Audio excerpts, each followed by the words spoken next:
dadaalada kala duwan ee farsamada gacanta dalka Jamhuuriyadda Soomaaliland gaar ahaan caasimadda Hargeysa ayaa maalinba maalinta ka dambaysa isa soo taraya taasoo ku imanaysa fahamka bulshada iyo xoojinta xirfadaha kala duwan. Yaasiin Himilo Workshop waxa uu ka mid yahay goobaha farsamada ee lagu soo saaro adeegyada loo adeegsado dhismaha sida albaabada iyo daaqadaha oo nashqad ahaan soo jiidanaya bulshada. Cabdixakiin Cumar oo ka mid ah howlwadeennada xaruntan Yaasiin Himilo Workshop ayaa sharaxaya bal dadaalada xirfadeed ay wadaan iyo waxyaabaha ku cusub waddanka ay soo kordhiyeen. Company-ga waxa la aasaasay 2006 muddada ilaa maanta waa uu soo shaqeynayay. waad garan kartaa muddada inta in leeg shaqo abuurka uu sameeyay dhalinyaro ahaan, dawlad ahaan iyo ka magaalo ahaanba. inta badan waxaanu ahmiyadda saarnaa sida aanu dhalinyarada shaqo abuur ugu sameyn lahayn, dadka iyaga iyo dalkaygana aan uga faa'iidan lahayn. anaguna insha Allah wixii Ilaahay aanu kaga doonano aanu ka helo. sidaa daraadeed barnaamijkayga horta waa noocaas. muddadaana waa soo wadnay tadawur inaanu markasta sameeyno ayaan rajaynaynaa.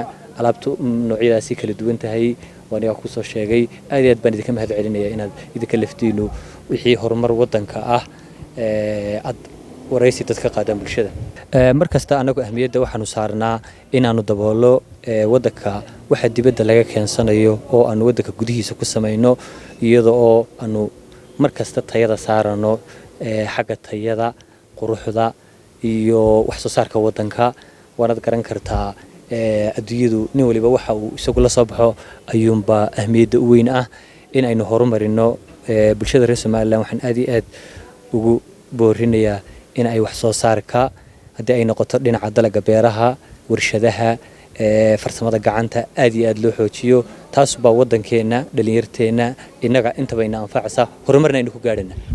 xirfadda inta leeg waxa ay noogu suurta gashay horta muddada aanu soo shaqeynanay waqtiga aan ku leeyahay waanu soo bilownay ilaa maanta. waddankeena waxa jooga rag xirfad yaqaana waddanka u dhashay sameyn kara naqshada. adduunyadana sida hore ma aha teknoolajiyad bay u guuraysaa. markasta waxa laga yaabaa in telefishinada caalamka, telefishinada waddanka laga baahiyo waddan waliba horumarkiisa. sidaa daraadeed inaynu maanta inaguna wax soo saarka waddankeena aynu baahino oo muuqaal ahaan, cod ahaan, social media ahaan meel walba aynu ka baahino waa mid aad iyo aad u fiican.